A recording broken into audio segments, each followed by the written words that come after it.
जोहार साथियों, मैं एक फेसबुक पोस्ट के माध्यम से सूचना दिया था कि 2008 में एक नियमावली बनी थी। उस नियमावली का उस समय विरोध हुआ था। कुछ लोग ये आपको सूचना देते रहे हैं, जाने भी और अनजाने भी, कि उस समय संगठन की ओर से परीक्षा का विरोध किया गया था, जबकि सच ये नहीं है। 2008 में भी हम लोग परीक्षा का विरोध नहीं किए थे।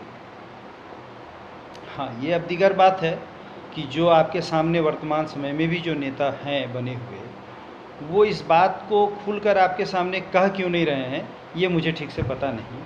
उनको ये स्पष्ट बताना चाहिए था, क्योंकि इस वर्तमान समय में जो आपके सामने नेता बने हुए हैं वो 2008 में भी थे और उन्हें बाकायदा पता है कि हम लोग उस समय किसी परीक्षा का विरोध नहीं किए थे। और अगर सीधी बात करें तो हम लोग जिस संगठन में थे उसके प्रदेश अध्यक्ष उस समय शमीम जावेद थे, उसके प्रदेश महासचिव विनोद बिहारी महतो ही थे, जो अभी एकीकृत मोर्चा के संयोजक भी हैं। परीक्षा का विरोध उस समय भी नहीं किया गया था। 2008 में नियमावली का विरोध हुआ या जो भी स्थिति हुई, जो आज तक वो लागू नहीं हुआ, वो क्यों नहीं लागू हुआ, इस बात को आपको इसलिए समझ लेना है क्योंकि वर्तमान समय में सरकार संवेदनशीलता के साथ पारा शिक्षकों को वेतनमान देना चाह रही है, उसके लिए कदम आगे बढ़ा रही है। उस समय भी जो तत्कालीन सरकार थी जी, या वर्तमान समय में जो आदरणीय विधानसभा अध्यक्ष हैं, वो खुद छत्तीसगढ़ उड़ीसा के लिए जो दौरा कमेटी बनी थी, जिसमें मैं भी मेंबर था, उन लोग भी मेंबर थे, कि उस समय पारा शिक्षकों का भविष्य बेहतरीन तरीके से सुधर जाए, ये प्रयास उन लोगों का उस समय भी था। फिर भी छत्तीसगढ़ उड़ीसा के दौरा कमेटी थी, उस कमेटी की अनुशंसा को दरकिनार करके अधिकारियों ने नियमावली में ऐसे अंश को डाल दिया जिसके वजह से पारा शिक्षकों का भविष्य कभी भी नहीं बनता। इस चीज़ को आप लोगों को जान लेना है। आज मैं ये जो वीडियो बना रहा हूँ, उसका ध्येय ये जो संज्ञेय नेता हैं उन पर दोषारोपण करने का, या अगर मुझ पर भी कोई आरोप हो तो मैं उससे बरी होने के लिए ये वीडियो नहीं बना रहा हूँ। लेकिन चूँकि नियमावली बन रही है, वेतनमान की दिशा में सरकार बढ़ रही है, हम लोगों ने लगातार सरकार के सामने एक नारा दिया था, एक मांग वेतनमान का, उसके दिशा में सरकार आगे बढ़ रही। चुनाव के पूर्व हम लोगों ने जेएमएम से, हेमंत सोरेन जी से हम लोगों ने जो वादा लिया था, सरकार उस वादे को पूरा करने के लिए आगे बढ़ रही है। तो अधिकारी किसी तरह का पेंच न लगा दें, उनको समझ लेना है। इसको मैं सिर्फ आप लोगों को दोहरा दे रहा हूँ, इसको आप लोग समझिएगा। 2008 में हुआ क्या था? 2008 में भी 100 अंक की परीक्षा, 30 अंक लाने पर पास। उस जगह पर जो गड़बड़ी की गई थी वो ये था कि आपको सब्जेक्ट वाइज पास करना है। उसमें मेरे सामने नियमावली है, बिंदु 4 का उआ है, उसमें ये अंकित है कि परीक्षा उच्चतर माध्यमिक अथवा इंटरमीडिएट अथवा इसके समकक्ष स्तर की होगी। देखिए, हम लोगों का विरोध बिंदु उस जगह पर यह था क्या कि आप उस समय भी आप सरकारी शिक्षकों को जो नियुक्त करते हैं, उसके लिए जो परीक्षा लेते हैं, उसके लिए जो प्रश्न का स्तर होता है वो मैट्रिक लेवल का होता है। तो आप इंटर लेवल का प्रश्न करते हैं, ये उचित नहीं है। आप मैट्रिक लेवल का क्वेश्चन पूछिए। हम लोग इस बात के लिए सरकार के पास अपनी बात रख रहे थे। उसका जो अगला मामला था, परीक्षा 100 अंकों की होगी और आपको 30 अंक लाना है, लेकिन वो सब्जेक्ट वाइज था, वो एग्रीगेट 30% नहीं था। हिंदी और अंग्रेजी भाषा की जो परीक्षा होनी थी वो 25 अंकों की होने वाली थी। गणित और विज्ञान की 30 अंकों की होनी थी। सामाजिक विज्ञान का 25 अंक और क्षेत्रीय जनजातीय भाषा 20 अंक। यहाँ पर जो अधिकारी जो पेंच लगाए हुए थे वो ये था कि आप मान लिया कि हिंदी और अंग्रेजी में 25 का 25 अंक ले आए, मान लिया गणित और विज्ञान में आप 30 का 30 अंक ले आए, इस तरह से आपका 55 अंक हो गया। लेकिन क्षेत्रीय जनजाति भाषा 30% लाना था, वो 20 अंक की परीक्षा थी। अगर उसमें आपका 6 नंबर के बजाय 5 नंबर आ जाता है और उधर आपका सामाजिक विज्ञान, गणित और विज्ञान और हिंदी और अंग्रेजी में मिलाकर जो 80 अंक में से 70 अंक भी आप लाए हुए हैं और इसमें से क्षेत्रीय भाषा में आप मात्र 5 नंबर लाए, इस तरह से आपका कुल अगर 75 भी हो रहा है फिर भी आप फेल हो जाइएगा। हम लोगों का कहना था कि आप 30 अंक में पास कर रहे हैं, 30 अंक में पास करिए, लेकिन वो सब्जेक्ट वाइज नहीं, उसको आप एग्रीगेट करिए। तो इस बार भी जो नियमावली बन रही है उस पर आप लोग ये ध्यान रखिएगा। परीक्षा देने के लिए आप लोग तैयार है, ये शुभकामनाएं है मेरी ओर से। लेकिन आप लोग ये तय सभी पारा शिक्षक साथी ध्यान रखिएगा, 100 नंबर की आप परीक्षा लीजिए। हम किसी भी सब्जेक्ट में किसी भी तरीके से 30 लाएँ तो हम पास हों। वो ऐसा ना हो क्या कि सब्जेक्ट वाइज हो और वो मामला फंस जाए। आप 75 भी लाएँ लेकिन आप किसी एक है उसमें आपको 30% 6 अंक लाना है, उसमें आपका 5 आया, इस तरह से कुल आपका अगर 75 भी आ गया फिर भी आप फेल हो जाएंगे। इससे आपको बचना है। एक तो सबसे महत्वपूर्ण बात ये थी। दूसरी जो ये बात थी कि उनको मात्र 5100 रुपया दिया जाएगा, 3 वर्ष में 500 रुपया बढ़ेगा। यहाँ पर पेंच था, 3 वर्ष में 500 रुपया बढ़ रहा था। इस पर मानना न मानना वो राशि का मसला अलग था, लेकिन 3 वर्ष में भी जो 500 रुपया वो आपको मिलेगा, वो कब मिलेगा? वो तब मिलेगा जब आप अपने दायित्वों को पूरा करेंगे। अब दायित्व क्या था? यहाँ पर पेंच था।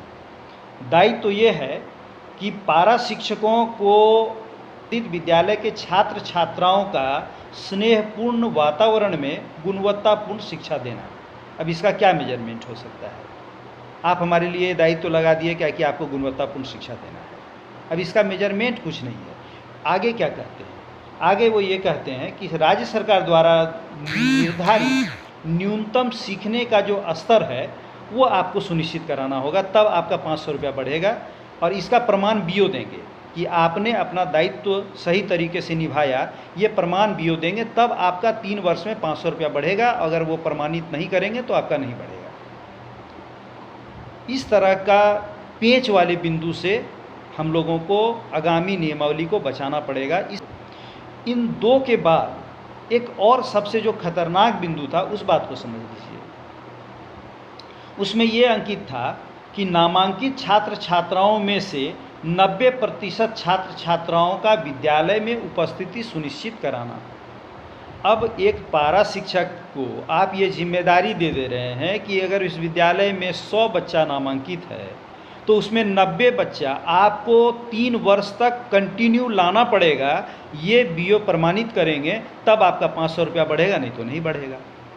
हम लोगों का कहना ये पूरे विद्यालय की जिम्मेदारी होनी चाहिए, ये पूरे सरकार की जिम्मेदारी होनी चाहिए, पूरे विभाग की जिम्मेदारी होनी चाहिए। लेकिन नियमावली के माध्यम से ये पारा शिक्षकों पर ये जिम्मेदारी दी जा रही थी, जो कहीं से भी मानने योग्य नहीं था। उसके आगे ये कहा जा रहा था क्या कि इस प्रकार से आप बिंदु संख्या 16 पढ़ लेंगे। इस प्रकार से चयनित सामुदायिक शिक्षक को झारखंड सेवा संहिता के आलोक में, प्रावधान के आलोक में सरकारी शिक्षक का दर्जा प्राप्त नहीं होगा।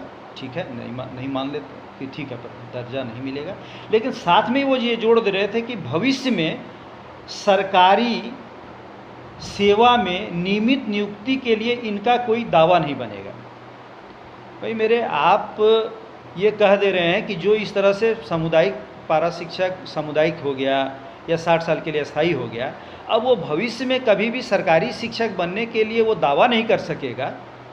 ये तो कहीं से भी मान्य बात नहीं है। आप परीक्षा ले रहे हैं, परीक्षा आप नियमित नियुक्ति के लिए आप वैकेंसी निकाल रहे हैं, उसका जो क्राइटेरिया है उस क्राइटेरिया को हम फुलफिल अगर करेंगे तो हम निश्चित तौर पर वहाँ पर आवेदन करेंगे और वहाँ पर हम अगर योग्य होंगे, वहाँ पर जो आपके लिए जो निर्धारित मानक होगा अगर हम उसको पूरा करेंगे तो हम सरकारी शिक्षक क्यों नहीं बनेंगे। तो इस तरह का विरोध, इस तरह का बिंदु को अधिकारियों ने उस नियमावली में समाविष्ट कर दिया था। मैं फिर दोहरा रहा हूँ कि उस समय गिरिनाथ सिंह जी, रविंद्र महतो जी, ये लोग जो विधानसभा उस समय जो उच्च स्तरीय कमेटी के सदस्य थे, वो लोग इस चीज़ को स्वयं कह रहे थे कि हाँ ये गलत है। चलिए, ये तो हो गई नियमावली की बात। हुआ क्या था?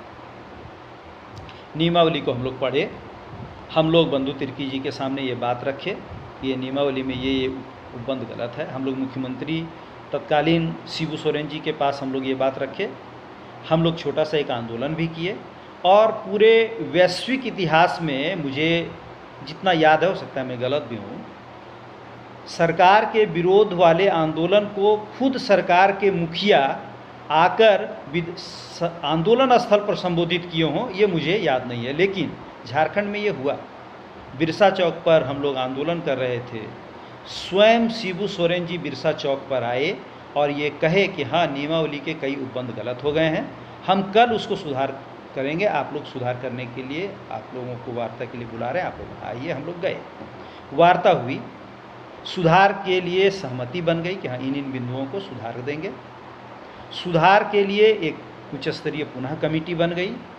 उस कमेटी में विनोद बिहारी जी, विनोद तिवारी जी और शमीम जी को हम लोगों ने सदस्य बनाकर भेजा। ये 2008 की बात है। विनोद बिहारी जी वर्तमान में हैं, विनोद तिवारी जी भी हैं, शमीम जावेद जी सरकारी शिक्षक हो गए हैं। हम लोग, मैं उस समय न अध्यक्ष था न महासचिव था, हम लोग संगठन का जो सामूहिक निर्णय है उस निर्णय को आगे बढ़ाने में अपनी ऊर्जा लगाने वाले लोग थे। उच्च स्तरीय कमेटी बनी।